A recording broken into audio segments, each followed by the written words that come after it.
بین علم ها بله فرقیت هست، برتریت هست.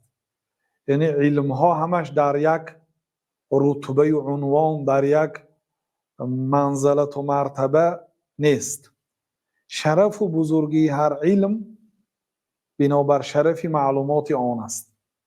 علم های دینی هم در نوبت خود یعنی تفاوت دارند، مقام و رتبه آنها یک خیله نیست. مثلا علم فقه از علم تاریخ اسلامی بهتر است. تاریخ اسلامی فنی بزرگ است، ما به تاریخ نیاز داریم. تاریخ زنده کننده است، قوت دهنده ایمان است، ولی علم فقه از او بهتر است، برای آنکه حاجت مردم به علم فقه زیاد است.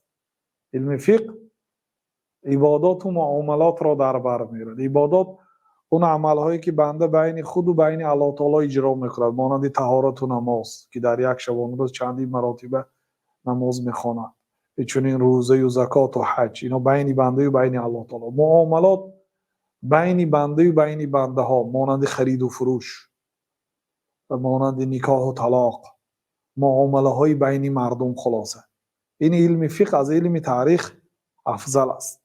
علم عقیده از علم فقه بهتر است.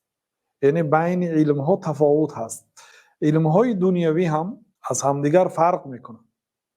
مثلا علم آناتومیا از علم زولوژی فرق میکنه، یا طبیب انسان از طبیب حیوان که بیطار است فرق میکنه، چون که موضوع بحثی بیطار این آموختن مشکلات بیماری های انسان و علاج آن یا حیوان، اما طبیب انسان اون جسم انسانیت را می آموزد و بیماری و درد و دوای آن را می آموزد. بحث علمی طب و علمی طب از علم طب انسان از طب حیوان بهتر است، چون که الله تعالی آدم را از دیگر مخلوقات افضل گردانید، براش برتری داد.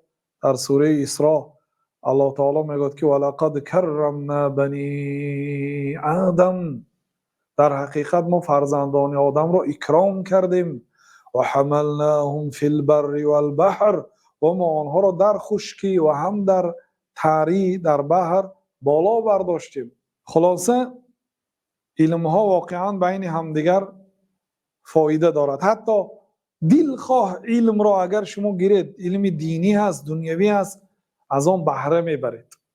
و هر یک علم ایمانی بنده را زیاد میکنه. اگر یک انسان هوشیار و انسانی با تدبر و شخصی صاحب قلب زنده دار اگر کتاب خواند، از هر علم فایده میگیرد.